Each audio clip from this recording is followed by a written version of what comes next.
and welcome to Rambling Inkosaurus. I'm Janice. I'm a writer, talker, and a lover of books. I also identify as Puerto Rican Taino. The Taino are the indigenous people of the Caribbean.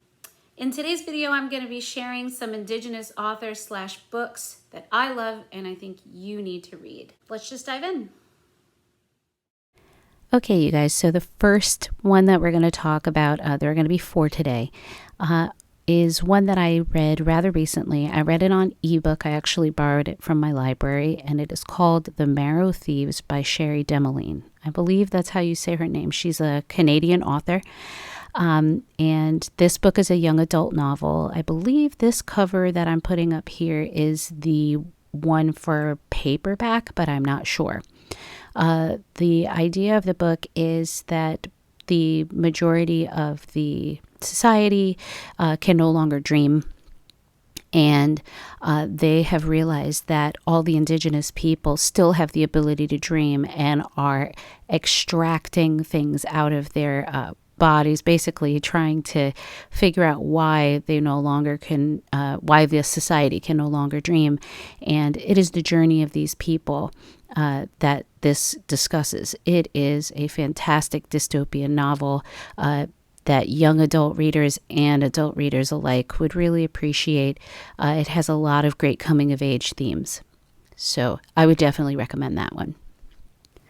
All right, so this next book is set in Oakland, California, and it's another fairly recent read for me, and it's called There There by Tommy Orange. And I believe this Tommy Orange book is his debut novel. It is chock full of characters. Goodness, it is. The whole idea of it is each of these groups of people are, for one reason or another, as we discover throughout the novel, are headed to a big powwow in Oakland. It's a short book, but it is chock full of information. It has 3 parts to it. One of my favorite parts is the interlude, which is the part 2 of it, and it is just a treasure trove of information about indigenous culture and both past and present, and what that means for young indigenous people today. But it's also a fantastic coming of age story for everyone, both young and old, really sort of reconciling their lives and trying to understand the decisions that they make, the decisions that have been made before they've come to this planet, you know, and what those consequences are once you make these choices and go through them. This is, I would classify this as an adult novel, and I definitely look forward to seeing more of Tommy Orange's work in the future. All right, so this book I haven't read in a very long time, but I really enjoyed it. This was actually the first book that I ever read by an indigenous author. This is Leslie Silko's Garden in the Dunes, and I really enjoyed so much of the content in this book. The premise of this book is there are 2 characters. There's Indigo and there's Hattie. And Indigo is a young indigenous girl who is taken from her people and put into an Indian school. And Hattie comes with her husband and quote unquote rescues Indigo from this school and makes it her mission to raise her as a quote unquote proper young lady. And so it goes through how they both view what's actually happening during that time. There are some beautiful discussions and descriptions of plants and flowers and imagery, and there's some beautiful imagery itself of the of flowers and plants in each part. There are 10 parts, and there's Leslie in the back with her regalia in this specific edition. I really enjoyed this book, of course, a lot. This is why I'm recommending them. But one of the greatest things is that it is showing 2 different perspectives, and again, there's consequences to all the different actions. I thought that the depictions of flowers were necessary in the book, especially when you're talking about something called Garden in the Dunes. It's a thicker novel. It's what I would call, what people call literary fiction, but I would just call it a really great fiction story that everyone should pick up. All right, so this last recommendation, you guys, is probably going to be a little controversial, but it's one of these great books that I really enjoyed and continue to enjoy, and it's The Absolutely True Diary of a Part-Time Indian by Sherman Alexie. This is a fantastic young adult novel about a boy named Junior who decides that he wants to be a famous cartoonist, and he believes that in order to do that, he needs to leave the reservation and go to the white school outside of the reservation.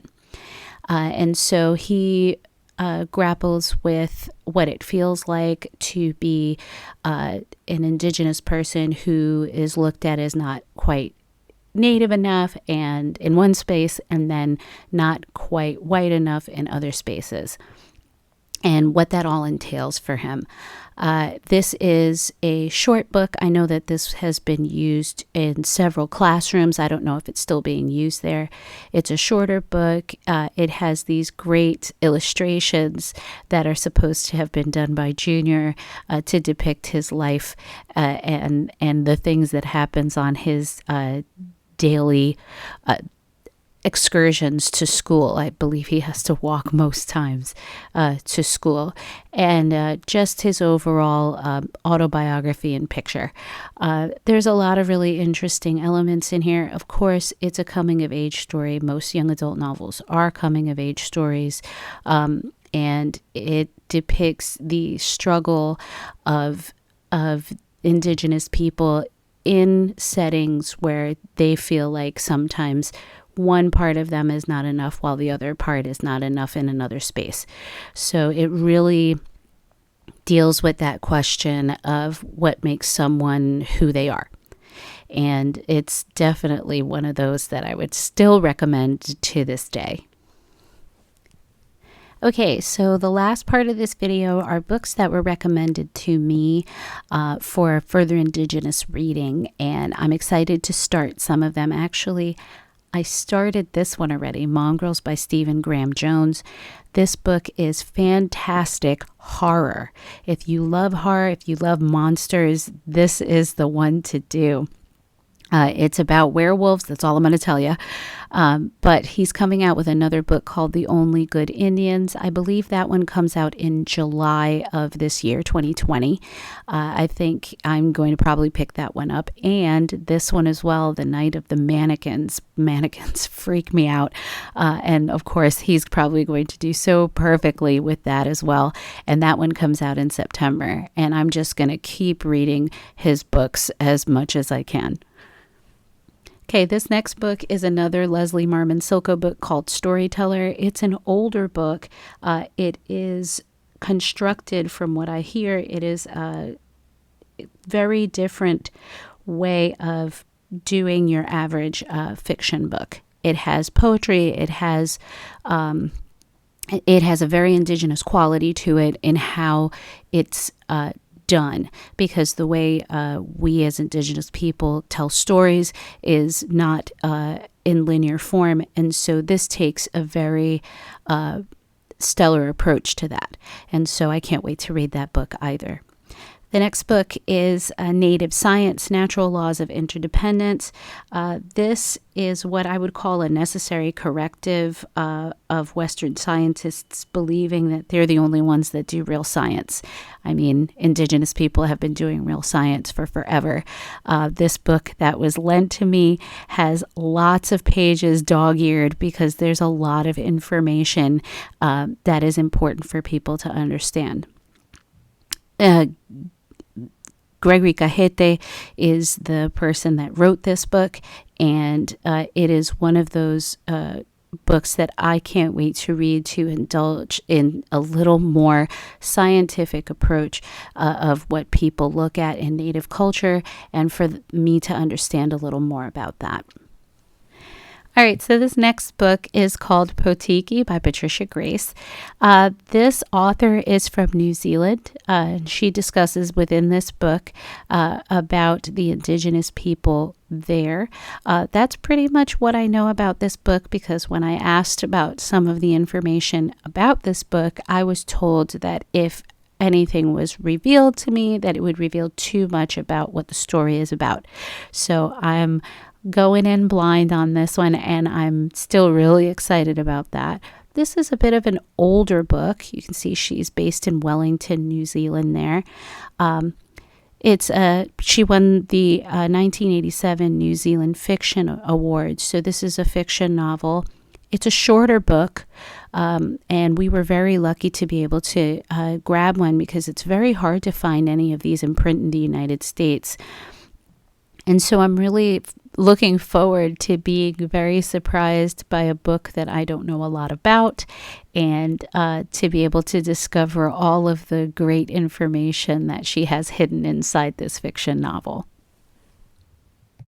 Okay, and for this last book, this book has so much going on for it. It's called The Telling of the World, and it is a collection of stories from Indigenous families. Some of them are transcriptions from individuals telling stories, and it is different short versions of that. It's a big collection, and look at the artwork that you're able to see in here.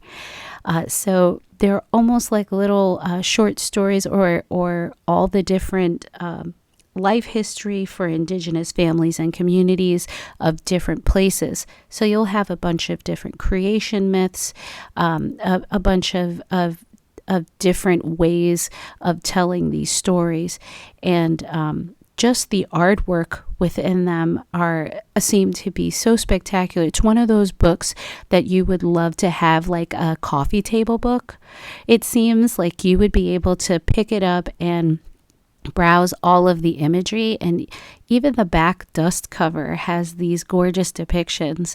And so you'll be able to learn about different styles of art and of storytelling within different Indigenous communities, and just grabbing snapshots of all of those different things.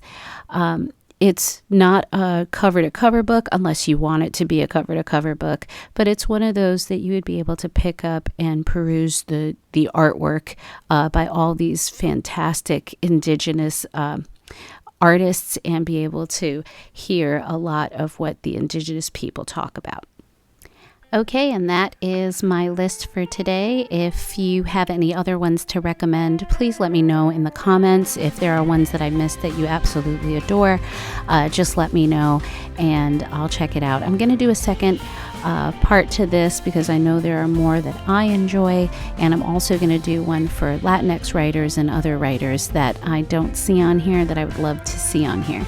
Thanks for watching, and I will see you guys again real soon.